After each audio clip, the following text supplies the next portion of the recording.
like to know your point of view. I will have more videos to share about the trip, but this message is at the end of a week with my son on the second anniversary of my eldest son's death. He was diagnosed with complex post-traumatic stress disorder. He was self-medicating and died of an overdose. I thought that he was okay. He had been clean for 10 months. I just saw him. He looked great. I thought he was doing great. He was a music student in Portland College, and last words we said to each other I said, be careful, I love you. And he said, I love you too, Mom. And that was last words we said to each other. 2 hours later, he was gone. That was July 11th of 2016. So it's with a heavy heart, that I'm here with this video, but I'm hopeful to do anything to help anyone to not go through what I've gone through and to not go through it so alone as I have gone through it. And for anyone who has dealt with a loss like this, or any kind of significant loss where you just don't think your life can go on, this has been a helpful thing for me. I don't know how valuable that is to anybody else, but for me, it's been really important to create other memories, other associations to that day. What happens to me now 2 years in a row is that the tension just starts to build, and I'll start realizing, I'll be kind of feeling tense and blue, and then realize, oh, this is why, because it's this time of the year. And remember, for days I remember the last time I saw him, the last time I talked to him, what we said, what we did, did I miss the signs, what could I have done differently? How if just one little thing had been different, things might have been so different. Go through that. And I need to, it's important that I not dwell on that. And the other thing that was really important, I didn't want to forever have this time of the year be just only all about losing my son, losing Noah, Liam losing his brother. And so we've tried really hard to create other memories, and we did really have a fantastic trip. Send a message out to anyone who is a parent of an adult child who has been a victim of narcissistic abuse. If you are the parent and your children were abused, and this is something I've really, really learned here, it's really important to really hold on to those kids. If I was to go by his cues, if I was to listen, basically follow his lead, I would keep it to myself. I would let him just do his own thing and not bother him, and not ask for a lot of closeness, not ask for a lot of openness, not ask for, we would be somewhat reserved and private. And I really kind of forced myself, because my natural tendency is to follow the lead. Don't bother me. I don't bother them. If they tell me, I want to talk, I listen. If they tell me I don't want to talk, I say okay. And so if you've been abused and you have those behaviors that you have learned from being abused, even if you're healed, there is something, if you have a child, you have to really override your habits and patterns that you have from a lifetime of abuse. It's one thing to get through it, it's one thing to put it behind you, it's another thing to start healing. But if you have a child, there is something there that they still need, and they don't have anyone else. And they don't have another parent, and they also don't have anyone else that's going to understand. The chances of them having anyone else that's going to understand are very, very slim. And in my son's case, he really doesn't. He has a girlfriend and friends that don't understand at all what his experiences have been. And he really doesn't fully understand them at all either. He doesn't understand how it's different from other crummy dads or moms or other divorce situations where the parents don't get along, or he doesn't understand how it's different from that. He doesn't understand how his family is not just some other wacky dysfunctional family. And also I think that there's some areas where they didn't get what they needed at the time when they were younger, and so you have to sort of force the issue now when they're older. So my son's 20, and I still really feel like he still really needs a certain amount of closeness. That maybe a kid who had everything they needed at the right time and right place, and a secure family life, and two loving parents and all that. and a sibling or siblings that are fine and around and there to validate their experience, maybe wouldn't need. But my son has undergone a lot of traumas that he only partially understands, and he has really no one else but me and his stepfather that understand it, and his stepfather only intellectually, you know. And so I just want to encourage you, if you have raised children, or if your kids are still little and you're looking ahead, that these adult kids really need you. And if you were abused as a child too, if you have a narcissistic parent, emotionally abusive parent, and you didn't get the connection that you needed, you really have to push yourself to do something that you didn't get, and think to yourself how great it would have been to have connection with your mom or your dad, you know. And the difference it can make is huge.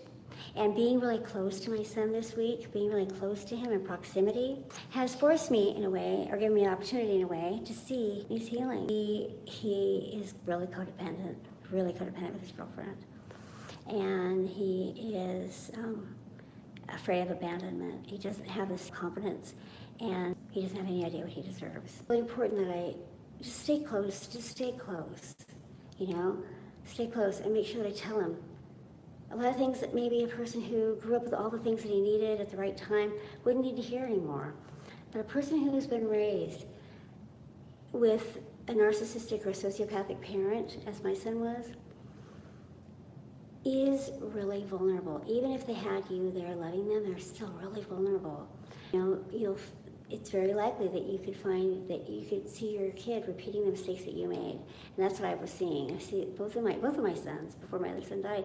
So both of them were with, not being treated properly by their friends and their girlfriends. You know, they just really weren't being treated the way that they deserve to be treated, and so they still need their mom or their dad to be there telling them how great they are, you know, and reinforcing that, and gently finding a way to help them understand what was wrong with their family or what was wrong with their disordered parent, so that they understand that it wasn't them, you know. And this is not a process that is quick and easy at all. If any of you have children that seem like they're in trouble, or seem like they're maybe turning into narcissists themselves, please don't be quick to judge, because not that I ever thought my kids were narcissists, I didn't think that, but they had, it wasn't easy. My son wasn't easy. But what I see is that if I hang in there, I hold on, and I make myself available, that after a few days together, he starts to let his guard down, and we start having fun again, you know? He started being able to enjoy life, be a kid, you know, be able to be amazed, be able to be excited, be able to, be my kid, you know, and just have fun with me. And he was able to do any kid that is emerging into they're in that precipice of the I'm about to be an adult thing. It is a very scary and trying time, you know, very scary for kids. And even in the best of circumstances, even when they have all the security in the world, even when they had everything going for them, but when you have a kid that didn't have any role models, until I met my husband, every man in their life was exactly the epitome of what a man should not be. You know, they were irresponsible, they were immature, they were petty, they were self-absorbed, they were mean, they didn't have a conscience, they were cruel, they were, just everything a man shouldn't be. They weren't protective, they weren't loving, you couldn't rely on them. They were just all talk and no action. They were just, and when you're a kid and you're looking like this is who I came from. I need an example, I need someone to show me how to live and what to do. And you see that your father and your grandfathers and your uncle, they're all just massive failures, you know? You can see that. You can see that they failed you. You can see they failed your mother. You can see that they're not living the life that you want to live, you know? If you're a person, a man, say, a young man who wants to have good friends and who wants to love and be loved, and, values family and values honest work, and, sees that maybe sees that you're successful and wants that, but doesn't want to do it the way you did it. He sees that they're fake. The person that they see, the person that they love, isn't even a real person. That's not who they know. That person that they all love isn't even real. And they see that. They grew up with that. They grew up knowing that. So that's very scary. That's very scary if you're trying to form into a person. And I have shared that song that my son sang. It's called Redefined. And it's all about, one of the lyrics in the song in the chorus is, Father, you never taught me how to be a man. And, you know, if you raise kids with someone who is disordered, they are going to need you in a way that other kids, that maybe some of your friends' kids maybe don't. And not to judge that, to be really, really patient with these kids and really, really loving with these kids. Because the damage runs deep and they're super, super scared and they're really insecure. And the healing is possible. It is possible, but you have to be really patient, and you have to be really healed yourself too, you know. And you can do this together. You can do it together with them, but you have to be doing it, you know. If you're still codependent, if you're still co-signing abuse and saying that that's okay, if you're not calling abuse out and saying that was, you know, we need to do things differently now. I'm taking responsibility for myself.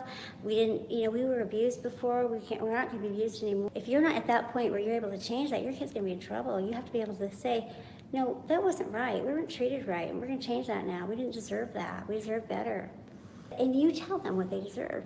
You show them and you tell them what they deserve, because what they learned from their other parent is that their needs didn't matter. That they had a place in the relationship so long as they met the needs of the other person. Some of us might be 30, 40, 50, 60 years old and still working on this, you know?